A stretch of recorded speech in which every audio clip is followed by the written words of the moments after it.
All right, 3:40. Hello, everyone, and happy Monday. It's digital host AJ Wuest welcoming you back to Before the Four. Of course, the live stream where I go through some of 48's top news stories and then some before our 4 o'clock newscast. I hope you're all staying cool on this scorcher of a Monday. But we have quite a bit to jump into today, but of course, wherever you're watching Before the Four, whether it's on Facebook, YouTube, or the 48 Now live stream, as always, thank you so much for watching and spending just a bit of your Monday afternoon here. Now let's begin in Newmarket, where earlier today we learned that a man was arrested after allegedly hitting a woman with his vehicle last night in that Newmarket area. The Madison County Sheriff's Office says authorities responded to Davis Road and found a woman with critical injuries. She was then taken to Huntsville Hospital, where she unfortunately was later pronounced dead as a result of her injuries. Investigators determined that the incident stemmed from a domestic altercation between a husband and wife while traveling together in a vehicle. It was determined that the woman, identified as 31-year-old Mariah Silos, was driving when she pulled over to the shoulder of the road during the dispute. Officials say the altercation escalated outside of the vehicle when 45-year-old Garland Lockwood, that's who you're seeing on screen, allegedly took control of the vehicle and hit the victim. Lockwood was arrested and charged with murder. He was booked into the Madison County Jail, where he's currently being held without bond. But now let's talk about the weather. I mentioned it earlier. It's certainly a scorcher out there today as summer arrived, and it's really letting us know that it is here to stick around for a little while. That humidity too, brutal. Let's turn over to 48 First Alert meteorologist Jeff DeNoyer for a look at the latest forecast. Jeff? Very good Monday to everybody. After a hot and humid weekend, we had a few downpours with some thunderstorms, prompted some flash flooding yesterday. Still tracking the radar for a few showers and storms to pop this afternoon. But I still think, and I felt this over the weekend too, that the heat and the humidity by far was the headline. As we continue to track temperatures that are in the mid to upper 90s for the next couple of days, humidity is off the charts. So very steamy stuff. And then you throw in the potential to pop a few showers and storms. And we certainly have that happening right now. Areas off to the west, mainly into Marion County and Winston County, some downpours. The storms get stronger as you go south. The coverage yesterday ended up playing out to be pretty impressive, especially in the Tony and Harvest area. Some gusty winds and some heavy rainfall, even in Florence County.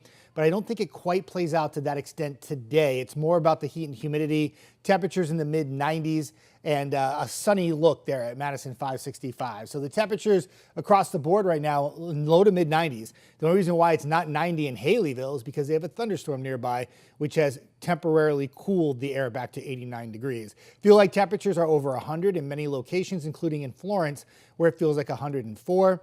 Some kind of heat advisory in place. So not all locations are in a heat advisory through Wednesday, but the majority of us will be. And it all kicks in mainly tomorrow. Only parts of the Tennessee Valley today are in the heat advisory, but we're all hot and we're all humid, and it's going to continue to be that way. With the hottest 2 days in the forecast for this week ahead of us on Tuesday and Wednesday, high temperatures tomorrow in the mid to upper 90s, feels like 105. Repeated again on Wednesday, where the temperatures will be just as hot as we go into the afternoon for your Wednesday. And we can't rule out a slight chance of a shower or thunderstorm with each day through Friday. The higher chance of rain and probably the pattern change that many are looking for will come this weekend, with more in the way of some heavy rainfall, some gusty winds, and eventually drop the temperatures back into the 80s for your daytime highs. Whew, a scorcher indeed. And you all know the drill. First Alert Weather Extra will be tonight at 9:30 like it is every weeknight. First Alert meteorologist Jeff DeNoyer, he'll be back here and he'll have all the latest that he is seeing on the radar. But now we got to continue talking about this heat. Of course, with the summer being here and the temperatures rising, it's important to remember to take care of yourself. 48's Noah Cowell recently spoke with a Moores Mill volunteer fireman about this weather and offered some tips on hydration and what you need to know to be successfully beating the heat this summer. Noah Cowell reports. Alabama during the summer means dangerous levels of heat exposure. Zachary Trolson says in past years, Mooresmill Volunteer Fire will get 2 to 3 heat exposure calls a week when conditions were similar to this upcoming week. And in severe cases, they will get that many in a single day. Trolson urges everyone to drink more water and electrolyte drinks than usual, but twice as much water as electrolytes. If you start feeling dizzy or nauseous or just feel like you're too hot, there is nothing that you're doing that's so important that you shouldn't stop, take a break, get into the shade, rest, and just drink water. As this heat continues to push more people into water-related activities, Trolson says it's just as important to stay safe and hydrated while swimming in a pool or swiftwater rafting in canoes and kayaks. He says calls for potential drownings and water rescues usually spike up in the summer as well. A lot of times people are out there drinking and having fun. They need to make sure they're drinking extra water to offset that. Also, make sure you're keeping an eye on your kids around the pools because obviously they're going to get hot too. And if they're outside playing, then they're going to try to find a way to cool off. And the last thing you want them to do is to gain access to a pool when you don't know they're out there. Well, now heading out to the Shoals with the story in case you missed it. New security cameras are being installed in Florence. They will officially be installed by the end of July in order for city leaders and law enforcement to keep track of what's going on in the area. 48's Aria Pons reports. 6 new cameras mean 6 different ways that city leaders will be able to keep track of what exactly is going on in downtown Florence. I think it will make a lot of people feel safer. 4 cameras will be installed along Court Street at the 4 major intersections by a local group contracted out by the city. The other 2 cameras will be placed by the city's IT team. The cost of the cameras and installation is expected to be a little under $30,000. I believe it has to do with the increased traffic and population in Florence. I think now it's become necessary for us to do that. Reagan Boyles works in the Florence IT department as a network administrator. He says the cameras will store 30 days of recordings in case they need to share the video with local law enforcement or the tourism department. They're recording constantly if they're not monitored constantly. So if there's an issue, we can run back and we can look at things. This will help us with traffic incidents, wrecks or crashes, or any kind of security incidents that may happen. The Gonzalez sisters work at Senor Tequila downtown. They say that walking to and from their cars at night normally sets them on edge, so they'll be glad to see these cameras go in. They'll definitely help. People won't be getting away with as much things as they do now, so yeah, these cameras will definitely help with that. Yeah, and especially since people, late night they like to drink and everything, and there's a lot of fights that happen as well. One of the owners of Senor Tequila says normally people come in to ask for his camera footage after something occurs on Court Street. That's part of the reason why these cameras are going in. Leaders want the community to know it's for their safety. Reporting in Florence, Aria Pons, 48 on your side. Well, now coming up after the break, recapping an awesome event that went on over the weekend in the Monrovia community and a cool and sweet story for you all on this hot summer day. It's all ahead. I'll be right back in 1 minute.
All right, well, hello everyone and welcome back to Before the Four. Now check this out. On Saturday, the 3rd annual Monrovia Hot Dog Eating Contest happened at Monrovia Elementary to help raise money for Next Step Farms, a day program and a homestead farm that supports individuals with special needs. WAFF 48 was well represented at the event as Chief Meteorologist Brad Travis was there in the dunk tank, and I also participated in the eating contest. When the 5 minutes were up, I learned that I had won it.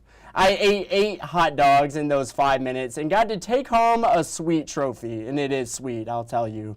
It was such an awesome event, and it raised more money for Next Step Farms than ever before this year. Take a listen to what Next Step Farms owner Robin Kramer had to say about this year's contest. Population wants what you and I want. They want to feel valued and they want to have a purpose. And the community coming out like this, from sheriff's deputies to real estate agents to insurance agents to our vets to our community partner Vaughn Farms, it's huge. It shows them that they matter and that they're valued. Yes, such an awesome event. Then there is Chief Meteorologist Brad Travis there getting dunked in the dunk tank, but it was a scorcher of a day. I bet he definitely had a good time in that pool going for a nice little swim, but yes, super awesome event there. And yeah, I will cherish that trophy 100%. That was a lot of hot dogs. I can't believe I did it. But now, today on the good side, treating everyone with respect and kindness. That's the motto of 2 women who run an ice cream truck in Arizona. And now a sweet surprise is getting a lot of attention on social media. Local News Live's Casey Torres has the story. This music screams ice cream. And for 21-year-old Chase Witherby, today is the second time in his life hearing the tune. He says it reminds him of the circus. He's a kid at heart, more than most. His mom, Holly, says he has autism and functions at an 8-year-old level. He really doesn't have a concept of money. And that's an important detail, because the first time Chase ran up to an ice cream truck in his Queen Creek neighborhood last Friday, he walked back home with a SpongeBob SquarePants ice cream. Thanks a lot. That's him thanking the 2 ice cream truck owners as they drove away. Then he walks inside the house to tell his mom, "Hey, Holly, look what I have," that he got ice cream. I watched it so many times and just laughed. I'm just like, oh my gosh, what did he just do? Here's the scoop. While Holly and her husband were cleaning inside, Chase, who was chilling outside the front door like he always does, ordered an ice cream, but didn't have money. Turns out the owners of Twin Pops, Olivia and Naomi Atkins, tapped into their own tip jar to cover Chase's ice cream. It's something they do for a lot of kids, and the smiles they receive is payment enough. We remember just going to the ice cream truck when we were younger, and we wanted as many kids as possible to experience that, even if they didn't have any money. And with Chase, the interaction wasn't any different. That's because the Atkins sisters say they have a cousin on the autism spectrum. We understand what it's like to converse and just be around people who don't understand, so we never wanted to be the people to treat him differently or to be rude in any way, so that was another reason why we wanted to show kindness in this way. Their sweetness melting Holly's heart. It's just nice to know that there are people that are kind and just willing to pay it forward and not judge anybody. Thanks a lot. Oh my goodness, such a sweet story there, and that is a great way to start your week off here on this Monday. Wow. An awesome story there. But now let's head into the stories that you're just not going to want to miss. Coming up in our evening newscast, the latest on the Israel and Iran conflict and the ongoing tensions in the Middle East. To get all those details coming up, a murder suspect who was charged after killing 2 women in a wrong-way crash was sentenced after pleading guilty today. Get those details from 48's Callie Neese.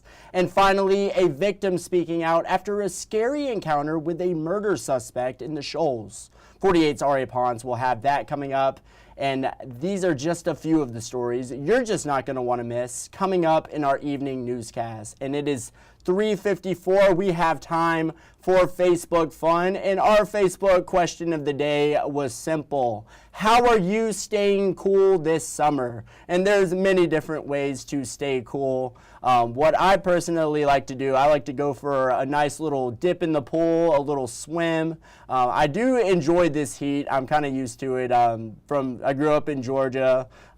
it was very humid and hot. So I say my go-to for staying cool in the summer, eating a snow cone and going for a dip in the pool. But let's see what you all had to say.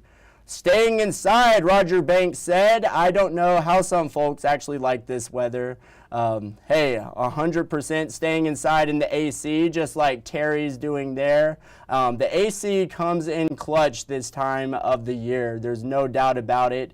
Adam Graves, he is dreaming about snow. Now, I don't know about that, Adam. I am not a big fan of snow or especially ice.